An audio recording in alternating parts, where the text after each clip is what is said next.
In a week where all our focus should be on Ukraine, Keir Starmer is asking Trump whether we can give away the Chagos Islands, British territory, to Mauritius, an ally of China, and pay billions for the privilege. Let me explain what's going on. It was the French who first occupied them until 1814, when Napoleon loses the Battle of Paris, and the French agree to give Mauritius and all of their islands in the region, including Chagos, to the British. Mauritius had no links with Chagos. In fact, the Chagos Islands are more than 2,000 kilometers away from Mauritius. Almost no Mauritians had or have ever lived on Chagos. In fact, the only people who have are a few thousand Chagosians, a small community who Keir Starmer has never met with. So why is Mauritius now claiming sovereignty? Well, the British administered Chagos from Mauritius, but they were separate entities. Originally, New Zealand was administered from Australia, but Australia is not claiming sovereignty over New Zealand. Anyway, let's fast forward to 1965. Mauritius is British, but the British are about to grant independence, and Mauritius is now a democracy. Such was the lack of connection between Chagos and Mauritius, the Mauritian government agreed to sever all ties for just £3 million, 50 million quid in today's money. So the Chagos Islands moved from being a dependency to a British colony to a British overseas territory. To recap, the Chagos Islands have been British sovereign territory since 1814. It's only in 1982 when a far-left party wins power in Mauritius, when their government first makes the claim that the British government coerced them out of their land. This claim is nonsense. When it was first made, a Mauritian leader, a patriot, the man who led the country to independence and is still highly respected, said so. He said he wasn't forced to do a deal. The Chagos was, and I quote, a portion of our territory of which very few people knew, which is very far from here, in which we had never visited. He said claiming Chagos would make Mauritius look ridiculous in the eyes of the world.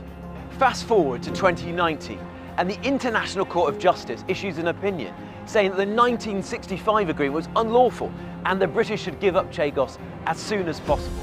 This is the core of Labour's argument, but there are so many problems with it. Most importantly, the ICJ's opinion was non-binding, advisory. It said so itself. A fundamental principle of international law is that these judgments are non-binding unless the countries themselves, the parties, agree for the dispute to be settled by the court. We never consented for this dispute to go before the court, so the ICJ has no jurisdiction. There is no legal reason whatsoever why we have to give up the Chagos Islands. You may be thinking, this sounds like a bad idea, but are these islands really that important to us? The answer is yes. The UK-US Diego Garcia military base is on the islands. Nuclear operations are conducted there. A vital communication station is located there. Admiral Lord West, who once ran the Navy and after that was a Labour minister, has said, it's no exaggeration to say that Diego Garcia hosts the most strategically important base in the Indian Ocean, and it is vital to the defence of the United Kingdom. Starmer wants to give Chagos to Mauritius and then take a 99-year lease on the base. He says this will make us safer, but how can giving the base to another country and taking a lease on it possibly make us safer? The real security issue here is China. Lord West says there is little doubt that China is pushing Mauritius to take Diego Garcia because they want the base for themselves. In this context, a 99-year lease is a house built on sand. Mauritius is close to China. Mauritius is indebted to China. There are 47 different official Chinese development projects in Mauritius already. And look, countries change their minds all the time. In the 1990s, the US lost a crucial base in the Philippines because the government there changed their tune. And look what happened in Hong Kong, where the Chinese ripped up an agreement they'd made with us. And then we come to the money. Our pensioners are having their winter fuel allowances taken away. Our armed forces are desperately in need of investment. And yet apparently we've got more than £10 billion to pay for this deal.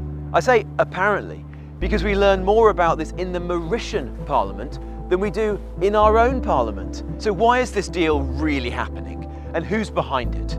Well, at the heart of this are three men, three old friends, three men who have an extreme interpretation of international law that most people would find ludicrous. On our side of the negotiating table, you've got Keir Starmer.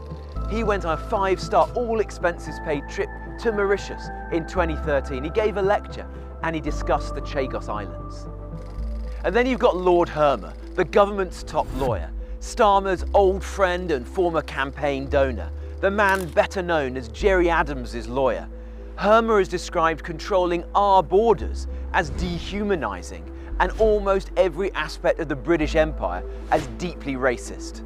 And on the other side of the table, leading the Mauritian negotiating team, is Philippe Sands, another old friend of Keir Starmer and Lord Hermer from their legal careers. Philippe Sands is a British citizen, but one who boasted about trying to humiliate Britain through his legal work. And in 2022, he illegally entered the Chagos Islands and planted a Mauritian flag on British soil. What kind of British citizen does that? The connection between these three men is deeply troubling.